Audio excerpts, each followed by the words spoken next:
Thank you very much for joining us for this webinar titled Building a Customer-Centric Approach to Fraud Prevention.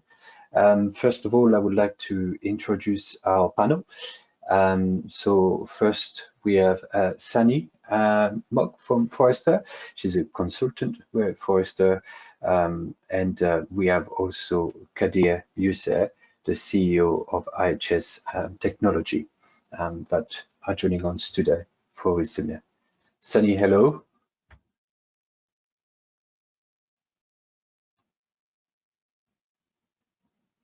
Hello, everyone. Pleasure to be here. Hello, Kadir. Hi, Julian. Thank you. Thank you so much for having me on this webinar. I hope all our attendees are doing well. It is really challenging times, and I wish the best for everyone. Thank you, Kadir. So briefly, just in order to put a bit of context, so here what we're going to discuss is one of the solutions that Group IB has brought to the market to the fraud hunting platform. Just to give the audience a bit of understanding of Group IB. Group IB is a Singapore company created about 18 years ago, which is working worldwide with over 450 customers. We are active collaborators and partner of Europol and Interpol, when we have successfully completed more than 1,300 investigations in the world. More precisely, the solution we'll be talking about today is our fraud hunting platform, which has been deployed with customers of ours to replace a market leader and have shown great performance. This is just an introduction to set the scene. Then maybe Kadir, I could ask you to tell us a bit more about IHS Technology and how did you come to be part of this project? Yeah, thank you for that. To tell you a bit about IHS Technology, we are a systems integrator, but we are obsessed about our value proposition. So I would name IHS as a value-added business partner, because we don't just resell. For all our software and solutions we provide, we generate value proposition with our capable engineers, both for our vendors and customers. As you can see on the screen, we have been providing solutions and services in many areas, but in addition to that, we have our own R&D team for 5 years, and we have already developed 2 enterprise-grade software. I am very proud to say that these brands you see on the bottom of the screen, FKs and Identify, are now London-based companies, and we have established channels in almost all regions. Our London office is our gateway to deliver our high-quality software and services all over the world. To briefly mention, FKs is a fraud orchestration tool, and Identify is a remote ID verification tool that you can verify the ID documents and run biometric authentication remotely with your mobile application. Of course, our London office is not only for our R&D software, we also run global projects with Group IB in different regions. I mentioned the several services we provide, and fraud prevention was the first one. More than 10 years ago, I can say it's our core business. As you know, fraud prevention is a dynamic, never-ending battle. We have been following the fraud trends and requirements to match these trends, so we provide a full stack of fraud prevention services in several categories. We have a big customer base in Turkey. We have 8 customers, and we also work with the largest WASP in Turkey, virtual asset service provider.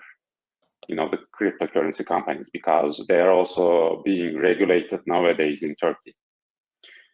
And again, proud to say that we have our first global customer in South Africa, and we have activities going on in countries like France, Spain, and Brazil, because as you can see the categories on the screen, we provide a global 360 degrees perspective about fraud prevention. So we help the companies to protect their assets and to protect their customers. Thank you, Kadir. Sami, maybe you can tell us a bit more about the work you have done here and how these reports are built, how these studies are built. Yeah, of course. So a few months ago, Group IB commissioned Forrester Consulting to provide an independent analysis of fraud hunting platforms. So I've been working with the team the last few months to develop that, and I'm really happy to be here to go over how we conducted the research and give you a summary of the findings in the next few minutes. If you're interested in learning more, I'm sure you can download a copy of the case study, I think, either from this webinar or from Group IB's website. So if we go to the next slide, just to explain the methodology, we use Forrester's proprietary total economic impact methodology to evaluate the business case for fraud hunting platform. And here are the 4 components that we include in the framework. So we quantify the benefits, the costs, the flexibility, so that think of that as new opportunity the solution enables. And we also take into account any risk or uncertainties that might impact the outcomes. And then in terms of approach, we begin with due diligence, where we triangulate information from product collateral, from Group IB stakeholders, and our internal knowledge from Forrester analysts, just to understand the solution before we go into the interview stage, where we speak with one fraud hunting customer to learn about their experience using the service, what are the benefits they've achieved, what are the costs they incurred to get to those benefits, etc. And using the interview findings, we create a financial model to quantify the benefits and costs in a 3-year model. And then we write it up and present it in the case study. And all along the way, we work with a Forrester analyst to get their subject matter input. And if we look at the next slide, we have here is the customer that we interviewed for this case study. It's a Turkish bank with 10 million online customers and over 6 million monthly online transactions. And before they started using FHP, they were detecting fraud using a legacy anti-fraud solution. And now they use FHP on their web portal. And I understand, Kadir, you were involved in the implementation, so perhaps you can give your perspective why the bank was looking to change. Definitely. This bank is one of the top 3 in Turkey, and we have started working with them almost 9 years ago. By time, we have kept implementing new solutions and improving the fraud prevention capabilities of this bank. We are working for all the categories you see on the left-hand side, like malware detection, transaction monitoring, digital onboarding. And we provide a set of services like implementation, integration, support, and we even provide consultancy about writing fraud detection rules or how to prevent new trends. We had been providing a solution that works on a public cloud, and it was for malware detection. The solution was not being updated to match the changing dynamics of the fraud trends, so we started looking for a better solution 3 years ago. We tested many solutions on the market, and Group IB's fraud hunting platform passed our tests with flying colors. The product was great, and it is still great. That is also important. But also the technical experts showed us how they can support us to succeed in these projects. After that, we advised the bank to run a POC on live environment, and the results of that POC led us to replacing the previous software because the results confirmed our tests. The solution was providing what the bank requires, and it made perfect sense for the bank to switch to this new software.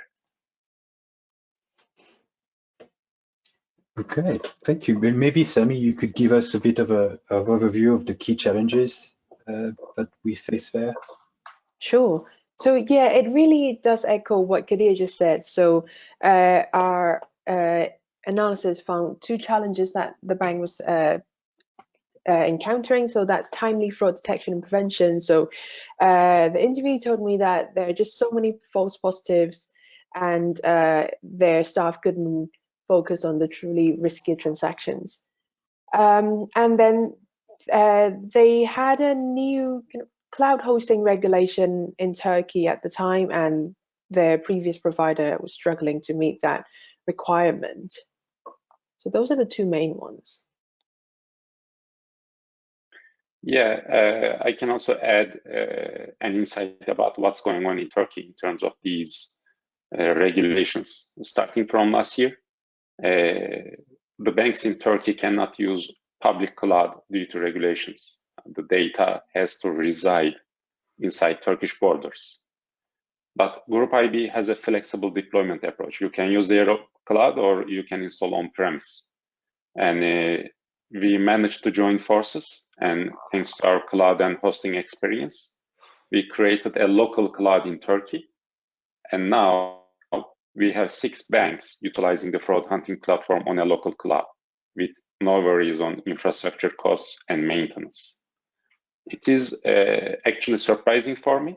I have to say that because we have been working with the banks for more than 10 years, and the on-premise installation option has always the first priority. The banks are used to host their own services. They even have huge data centers to manage these kind of infrastructures. But with the value proposition we generated with Group IB, for the IT teams of these banks, it also made sense to use this platform as a service from our local cloud. Yeah, so the project helped them not only improve the performance, which Sunny is going to talk to us in a moment, but also comply with new regulation, which is always a challenge as well. So yeah. Sunny, now can you tell us a bit more about the findings that you had during the study in terms of the key result there? Yep. So there are 3 key benefits.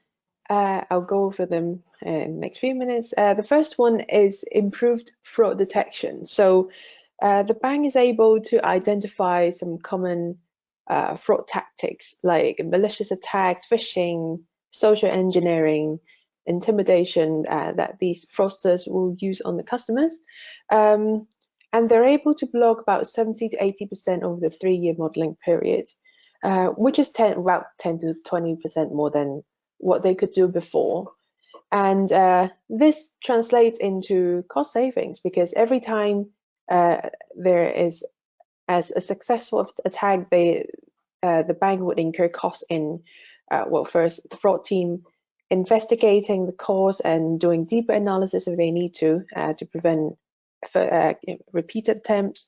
And they would also save in customer service costs, because well, the reps won't need to contact customers to explain what happened again, kind of as often.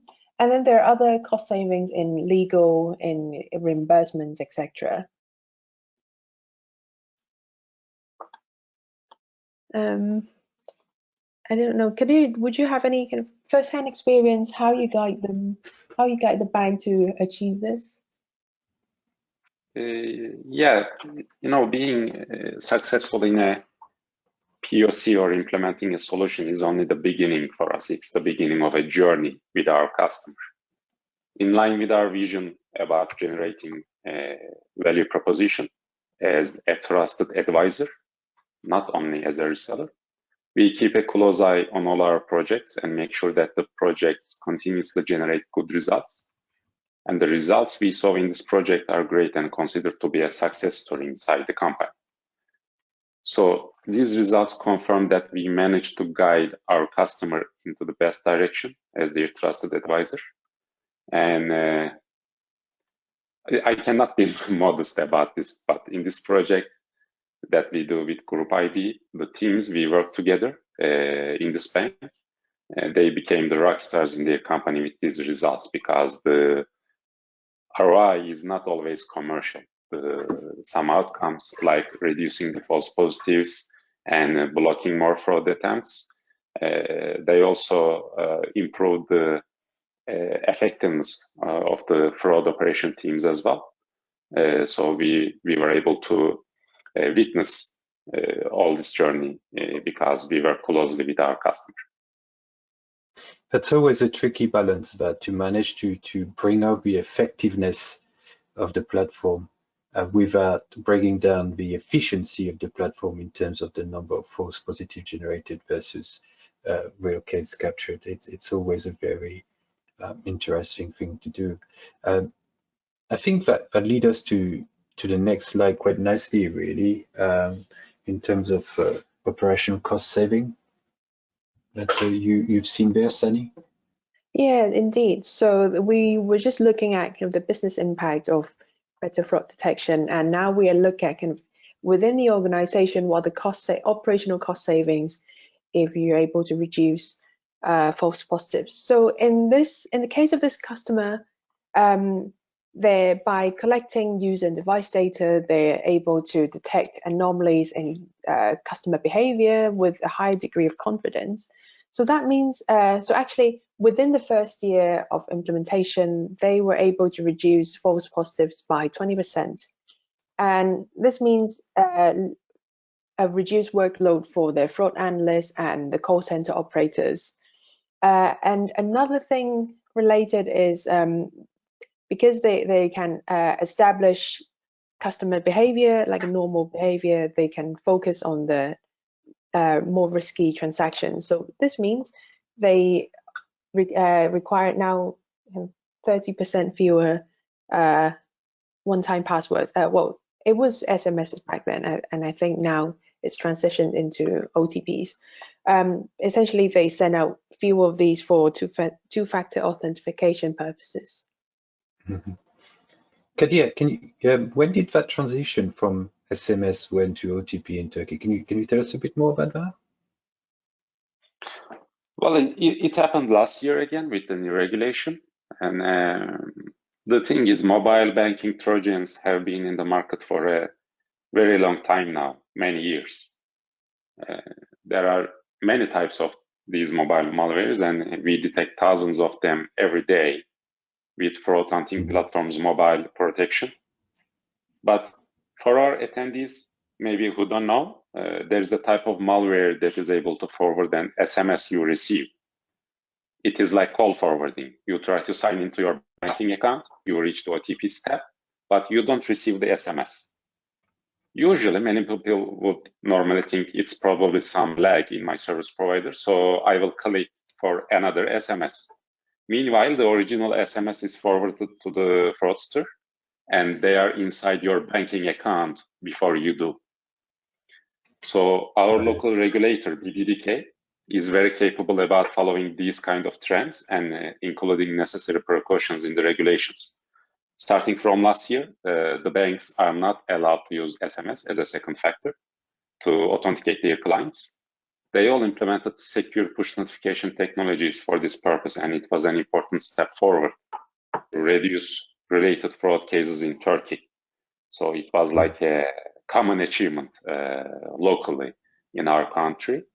And I wanted to mention a bit about its history and details, so our attendees can also suspect if they are not receiving an OTP when they are trying to log into their banking accounts next time.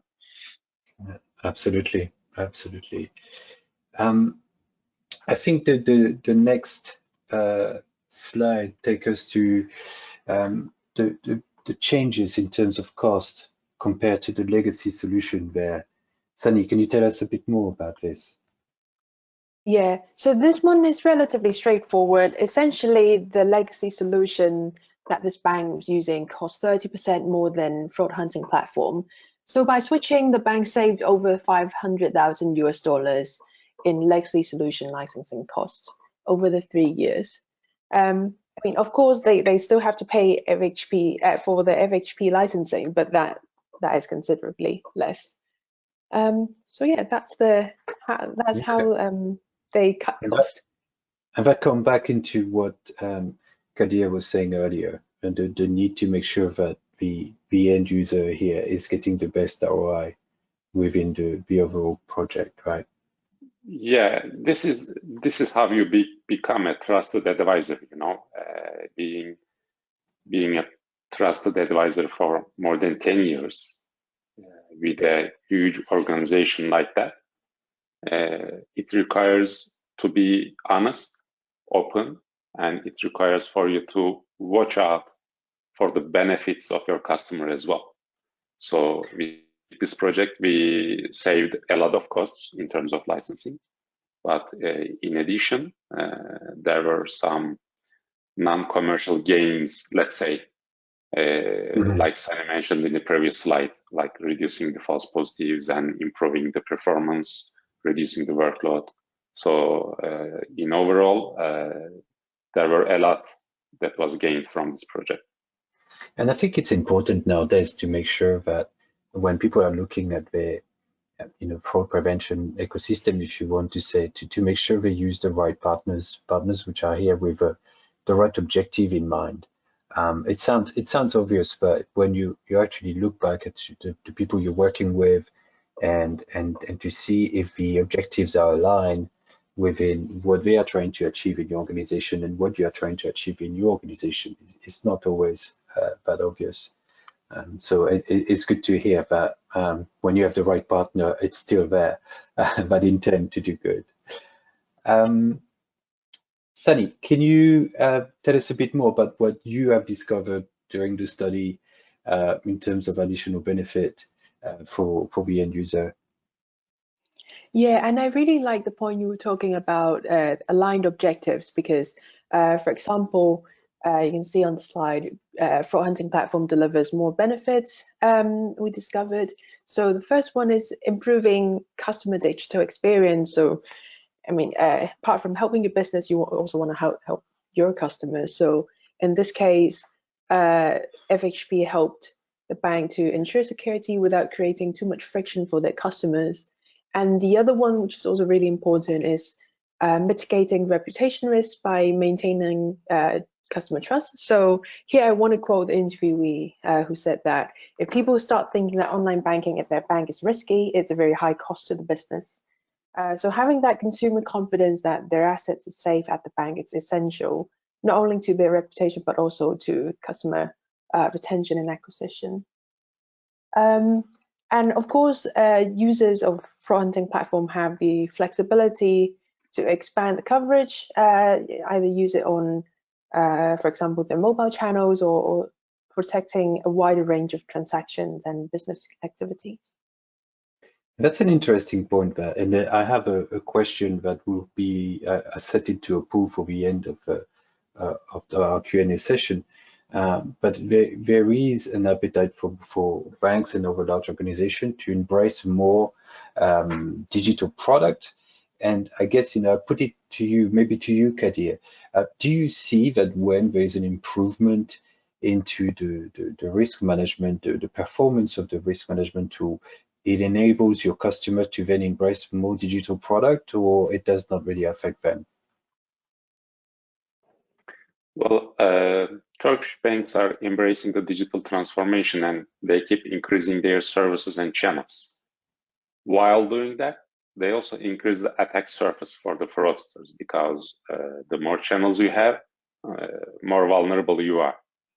With the help of solutions like fraud hunting platform, they are able to kick off or initiate these services with all the security measures already provided before going live. That is extremely important for the banks. This way, they are able to minimize the risks from the beginning and be courageous about opening up new digital services for their customers, because otherwise they would hesitate. There would be some risks. Maybe they would delay the channel, delay the service, but with these kind of solutions in hand, they're able to move quickly and they're able to address the requirements of the new trends, new customer trends, let's say. Yeah, I think but flexibility. Yeah, go ahead, please, Julian. Sorry, I think this is such an important point because one of the topic that we see often when we talk with customers is there is that perception that fraud risk management is either to stop a fraud attempt or to review why a fraud attempt was successful and try to just change the rule. But what we also often say to our customers is how often do you pursue? And I'm actually adding this as a question at the end for Q&A for the audience, and invite you, the audience, to think of it now. How often do you collect the information about a fraud case to then make sure you contact the authorities, that you're following up in a way on this attempt to make sure that you are active, your system is also deterrent for any fraudster organization to come and try to attack your organization again.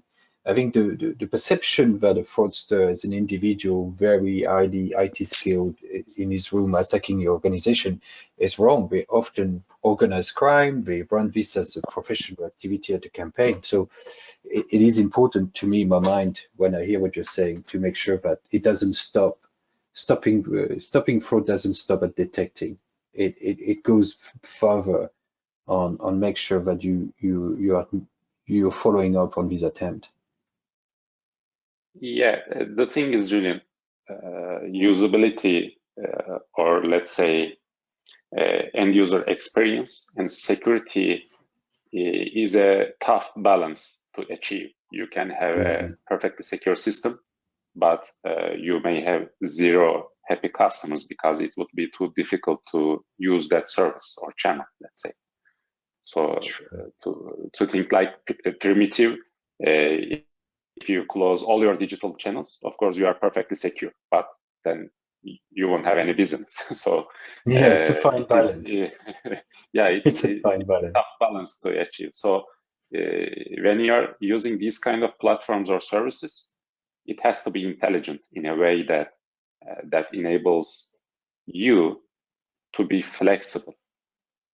So you should be able to assess. You should be able to assess all your clients and customers in an accurate way, let's say, to classify the risky transactions and non-risky transactions, and you have to reduce the friction for the non-risky transactions. So this kind of intelligent platforms really help these banks or financial institutions to provide a well experienced channel for their clients.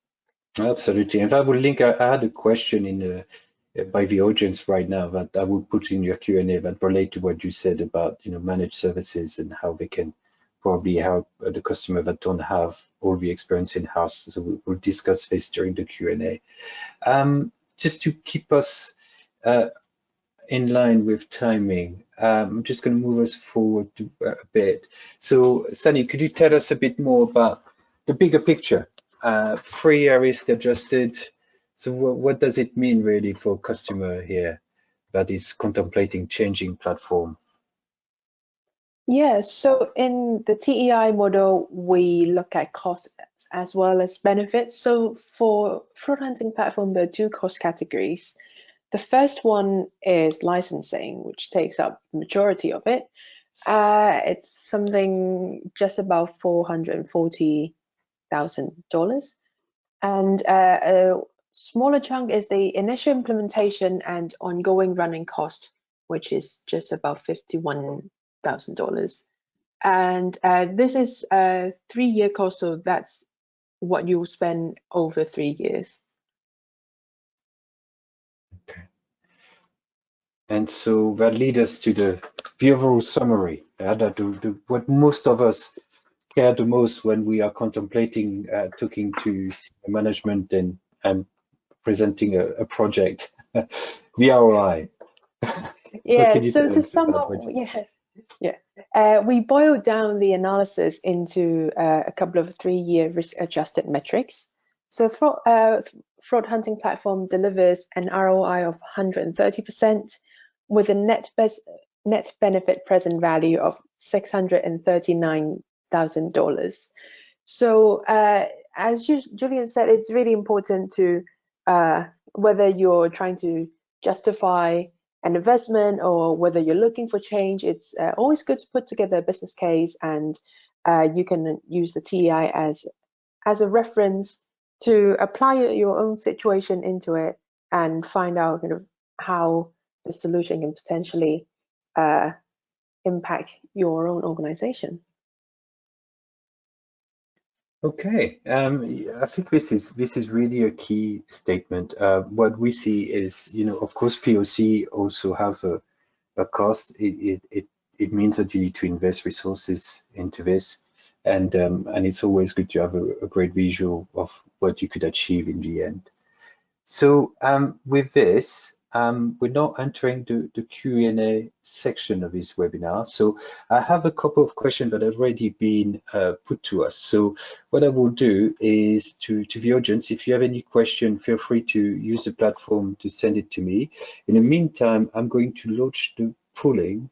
Let me see if you are all receiving the pool, and the question we are asking here in this pool is, would you consider using an enterprise fraud management services?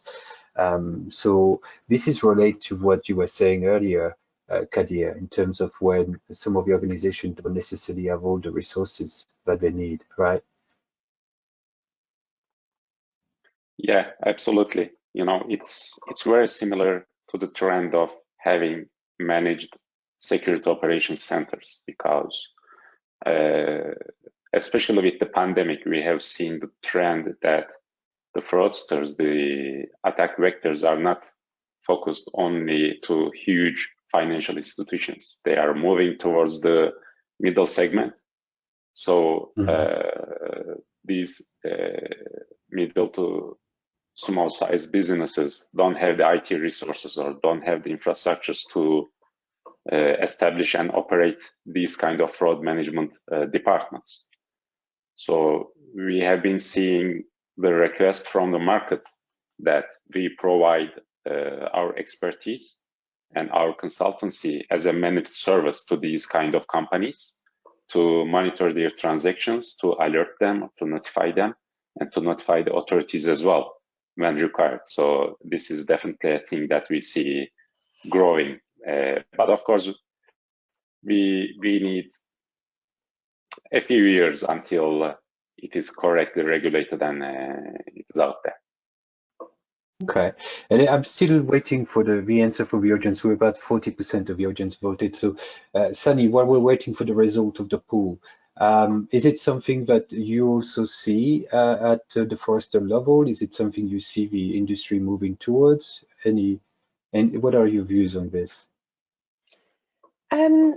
Well, actually, Forrester do have published research on enterprise fraud management. So I think roughly half a year ago, yeah, in March, one of our analysts published a NowTech report, and in it says that digital fraud is definitely increasing as a result of the pandemic. Not surprising. I mean, people using more and more digital channels in the last year-ish.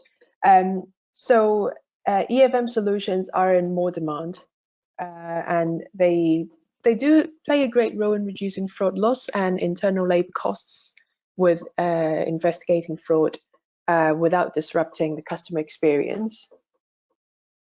So I'm really interested to see what the audience say. Yes, I'm about to close the poll, so let me have 10 seconds to cast your vote. But while I'm doing this, it's true that it's something that we see a lot also at Group IB. So I'm sharing the poll. Let me see tell me if you can see the result of the poll on the screen. Yeah, I can see it. Yes, perfect. Right, so this tells us 42% of the audience will consider such services, 5% no, probably because they're larger. Surprising to me, 53% of the audience have not yet evaluated that option. I think it's interesting to see the sides here. Another, scroll now to see our next poll. Oh, this is a good question from the audience. Is they want to know if most of their colleagues understand how the solution work. And well, as I'm launching the pool, I think this is very interesting. In my mind, fraud is the new sanction. So couple of, when sanctions started after 9/11, you could see a technical organization and banks trying to find a magic solution that will stop all fraud across all systems. And after a few years of great expense, what came clear is that if you want to stop fraud, it's not only a technological answer, but it's also to make sure that there is consequences to any attempt of breaching sanctions with fine on the banks that don't do enough, or also for prosecution of the person that are breaching the sanction or trying to play the system in order to manage to breach the sanction. And to me, I'm looking at fraud and thinking, I think it should be the same. Like if we really want to stop fraud, we need to also make sure that we follow through when we find a fraud, when a fraud is detected, that we help the authorities with as much information as possible in order to help them arrest these gangs that operating these scams. Is that something that you what's your thought, Kadir, on this? Is it something that you agree to, or you've seen client trying to be a bit more proactive with this?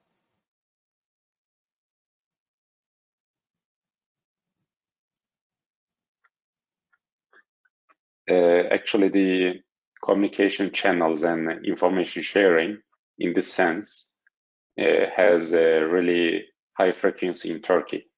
Each day, there are a lot of information sharing and reporting to the authorities from the banks, but from other institutions as well. And not reporting an incident, but we also get in touch with the regulators just to talk about the trends, I don't talk about my services, my software. I just have a conversation with them about our view, our findings about what's going on around the world in Turkey. And we try to provide them some insight and maybe some information that they have missed about what can be done to prevent these fraud cases before happening. And the question you have on the poll at the moment is very important in that sense. If you are blocking a transaction, you have to know why. You cannot say, I don't know, the software just blocked it. It's not an explanation, and it's not the correct way to implement a fraud prevention system. So it is really important to have open communication with your providers or business partners to know that what's happening inside the system and how it makes the decisions. Yeah, I just realized I started the wrong pool at the wrong moment. But yes, it does link in a sense of making sure this pool is more about also understanding how it works in terms of, is it a black box? What I mean by that is I see a lot of providers saying, oh, we use machine learning. But when you are now facing regulators that are asking you to have a risk-based approach rather than a tick box, they're gonna want you to show, or even your superior and your organization want you to show that you understand why you selected a solution rather than another. And what I see with that is often I hear machine learning, but no explanation about, okay, but machine learning is an industry. What type of machine learning are you using? Which algorithm? What the algorithm is used for? So that when I'm explaining to my management why I decided to go with this solution, have an understanding on how it works. And if I close this pool and I share the result, it's a 50-50 on the audience, on whether people feel like they understand the solution or if it's a black box. And it is in a way quite frightening, because I would say that it means that if someone is challenging you on saying, why are we having so much fraud, or why is this case went through, it means that you don't have enough transparency to be able to understand why this is a special case or why this could happen tomorrow again, really. Sunny, in your experience, when Forrester is obviously interacting with a lot of people, do you see a level of transparency on on the market, or do you see that most provider kind of keeping the inner working of the solution close to the chest? Here I'm going to cite another report. So Forrester published a wave on enterprise fraud management just in August this year. And actually in the report shows that EFM vendors are making leaps in terms of providing more kind of clearer, customizable workflows and governance. So the leaders in the EFM space are enabling the users to have more transparency and control of the solution, the workflow, the data, etc. So I think it's probably a work in progress. So taking the next question that I had, well, this is an interesting one. Is the market ready for passwordless authentication? And this linked to a few other questions that I see in the audience asking us, how do we, what's our approach? So when it comes to that, I think the approach of the fraud hunting platform is that we are very focused on fingerprint, obviously, and behavior, but with very advanced technology when we can use handless data point. I'm not going to list them all here, but we have a huge amount of data point, whether people are using your web platform or the mobile app, in order to determine if it's the right person, not only by being able to identify if it's the right device that they used in the past or not, but also by the way they behave on the device. If they are sweeping, big sweep, small sweep, pushing hard on the screen when it's a mobile device, if the mobile is on flat surface or being held. And this methodology of being able to identify who is the legitimate user has become so strong and so good that we now start to be able to consider that actually basing the access to a platform, if the password become almost redundant, the feeling of confidence that we have once we have been able to study the behavior on the device, even the speed of your mouse, the size of your screen, what kind of graphic card you had, everybody has a kind of digital DNA to him or her, and we are able to really now get to the more we can observe the client, the more accurate we are. So password kind of could enter into a phase where it will be phased out. Kadir, is it something that you see with your customer? Is there an interest towards this passwordless authentication growing? Well, the market has been ready for a while, I think. We have been providing behavioral biometrics, or like you said, the fingerprint of the devices. So we are able to tell if a customer is using a device that he or she has been using for a while now. We are able to identify that device. So it makes perfect sense for the financial institution, and it also makes perfect sense for the end user as well. But I want to approach to this question from another view. The password has its chronicle problems, that every year there has been studies about majority of the passwords all over the world are mostly 1, 2, 3, 4, 5, 6. So considering the increasing rates of social engineering and victims sharing their passwords with the fraudsters, passwords, okay, they are the key to logging in or opening an application, but it has some problems that are not related to the password itself, but to the people. So if you are able to provide a parameter or some aspect that end user cannot share or end user or fraudster cannot manipulate, then it is obvious that it is more secure than a password, like the device fingerprint or biometric authentication. So we are going through this journey, I think. There are, of course, some concerns about regulations, some concerns about GDPR, But we are, I think, going through this journey, and it will be a common application soon, I think. Yes, I see that. I'm about to close the pool just to share the result with us all. And surprisingly, 8% think that the market is ready, and 38 no, 54 depends on your industry, which is a fair comment. Is it something that you come across, Sunny, in your interaction with the market?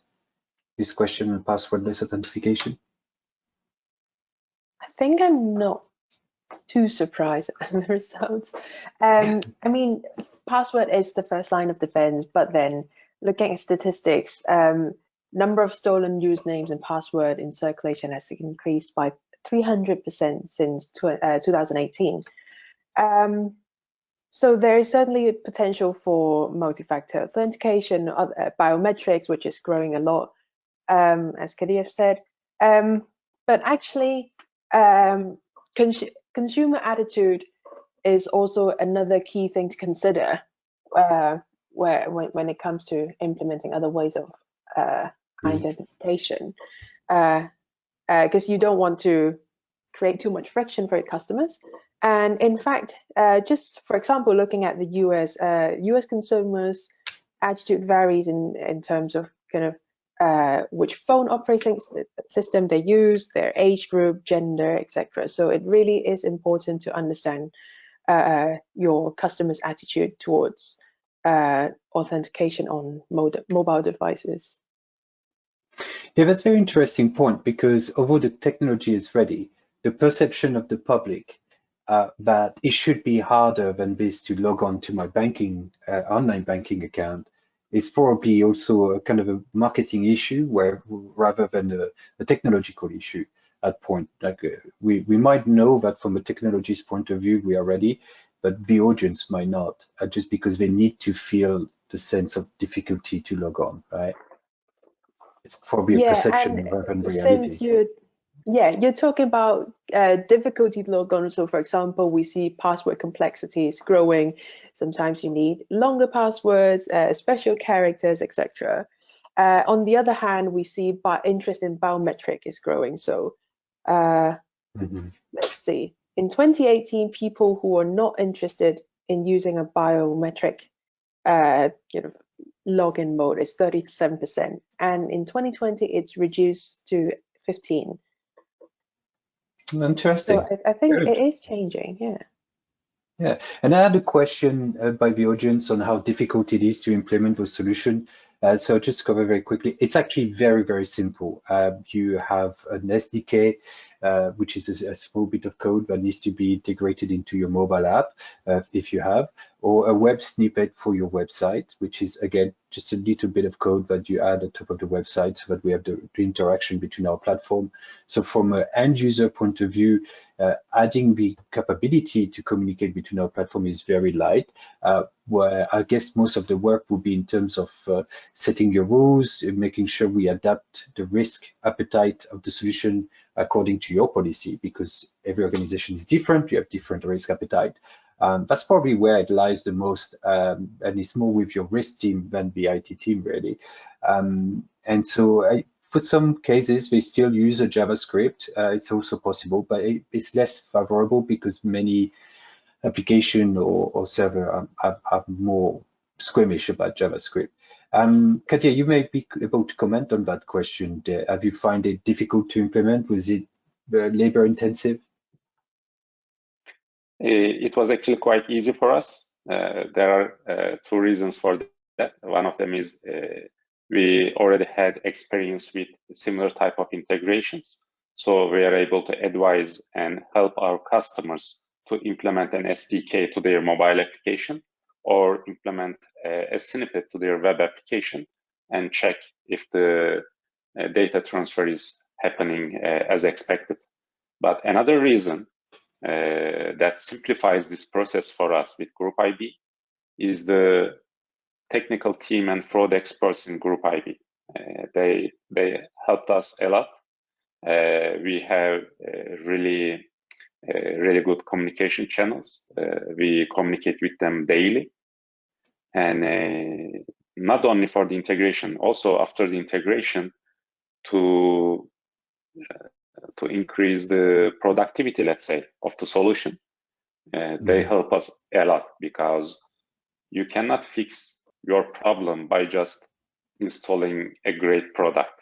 It's just starting to use that product. So if you install it and forget, then you will not have any value from that solution. So it is important improving, keep finding areas that you can improve the value from that solution. So in that sense, we are like the same company, we are like the same team with the Group IB team.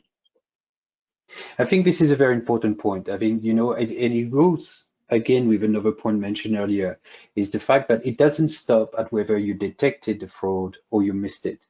Either way, some action should then, if you missed it, we need to have a feedback loop so we can adjust the rules, make sure that that case doesn't get missed again. Or if it was a false positive, equally important to send that back to a platform, make sure we have this API, feedback API working so the two platforms can use things like reinforcement learning to make sure that automatically the rules get adjusted to minimize the amount of false positive being pushed to the team for review, because this is a waste of time and money, which is important. I think the second one, which led me to the next question, well, that's a good segue, is the next pool is asking, when a fraud attempt is detected, do you pass the case to the authorities?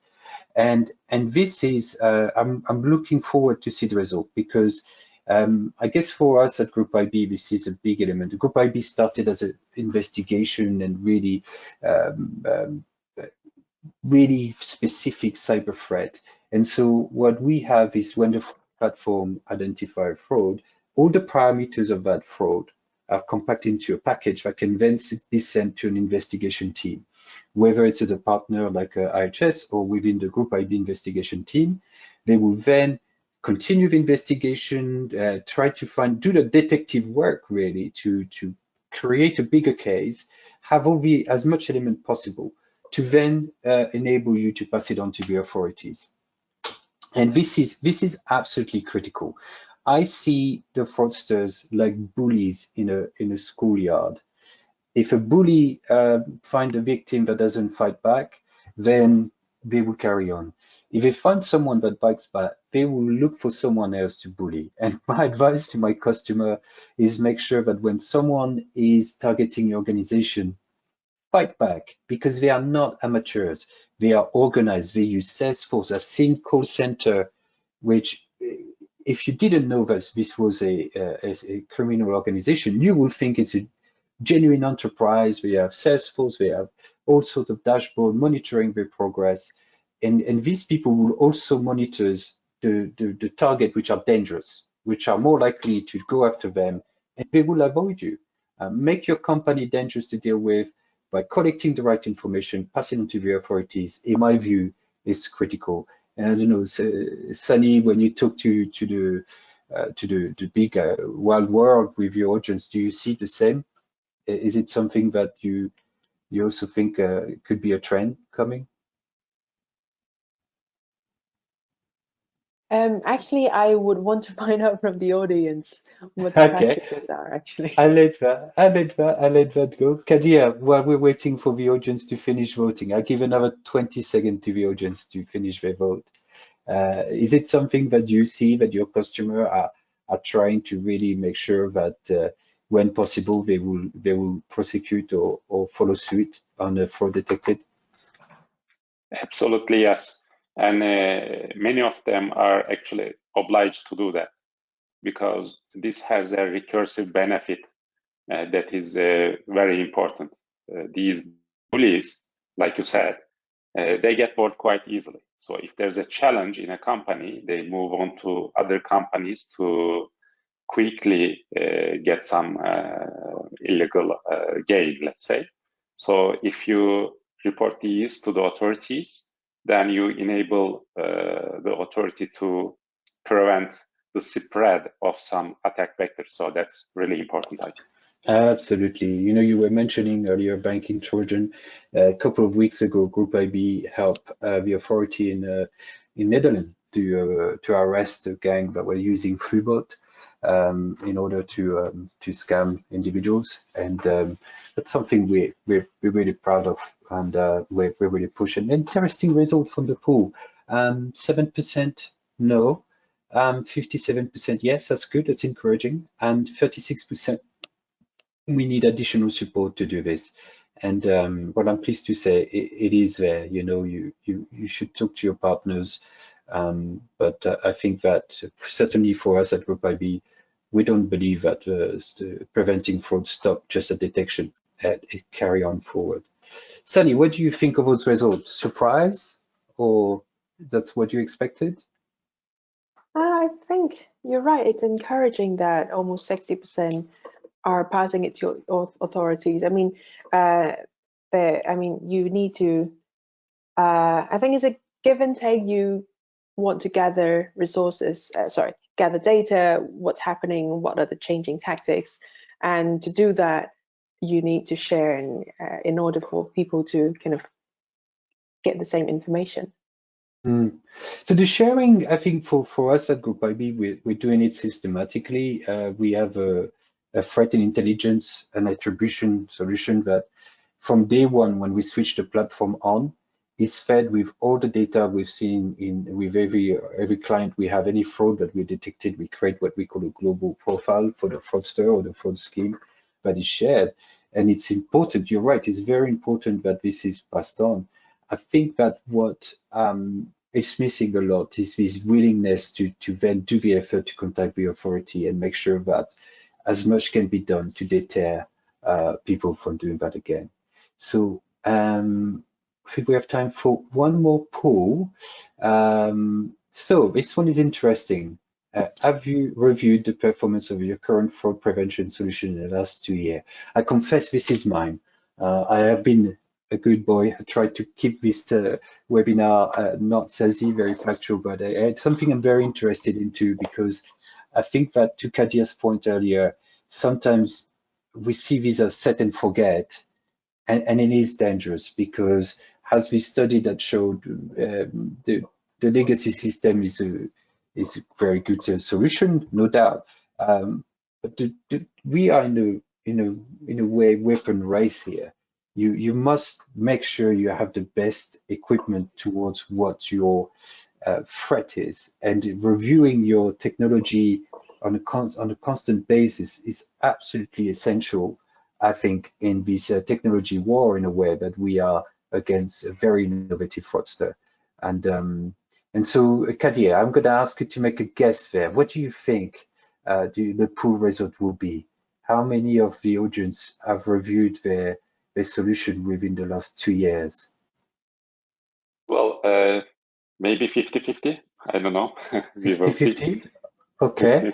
Okay. Yes, and But what would be Sunny, you talk to a lot of technology provider. You can see the change in technology, how fast things are evolving and how fast newcomers are coming with maybe better technology. In your view, if you were to just give your intuition on how often people should do a very deep review of whether or not they still have the best technology at hand, what would be the time frame you would recommend? Ooh, that really depends on your resources. I mean, the IT departments are really stretched right now. But if you ask me, I think it's definitely worth reviewing where you spend your IT budget on and kind of prioritize what solutions you need to meet your needs. So I'm going to close the pool. I'll give the audience another 5 seconds. And here, closing the pool. And the results are 67% yes, which is good. Good. So that's really very good. Very, very good. I'm happy that I lost this bet. Yes, yes, me too, me too. And you know, it's important, even as a solution provider myself, we kind of want our client to keep us on our toes. We want the client to be engaged. We find that, surprisingly enough, sometimes some customers, not many, but some customer, they're not really reacting when we are coming back to them and said, we need to readjust your rules, we need to do some tweaking here, we think we can increase. It's not always as proactive as one would think. We are often the one which are nudging the client into a review or into changes rather than the opposite. And my tech team will probably kill me for saying that, but I would like to see my client be the first one to say, hey, I want to see a review. I want to see more happening. I mean, we're going as fast as we can, but it's nice to see that the client is on board, and is also, when we then try to propose new solution, that they already have been engaged in thinking about what should change. And is it 25% of I do not know, which probably show an issue in reporting, maybe, in terms of, having transparency within the organization to know how much effort is done into this. Because the audience, when I checked the audience that was joining us today, was really relevant to this, and most of the people in this call should be well informed on that. So maybe a communication issue. All right, so we are 2 minutes past the time. I'll just have a last check on the question, see if there is anything left. No, I think we answered all the questions from the audience. So with that, I'm going to thank you all for joining us today. Purposely, this webinar was kept to be very factual about the research, but please feel free to reach out to us if you want to find out more about IHS or about the fraud hunting platform. We're more than happy to give you more details. We will have a follow-up email to this webinar with some links and information. And then, of course, feel free to visit our website for more. With this, thank you, Sunny, for joining us today and for your expertise. And thank you, Kadia, for joining us. Thank you, everyone, and I wish you a very good day.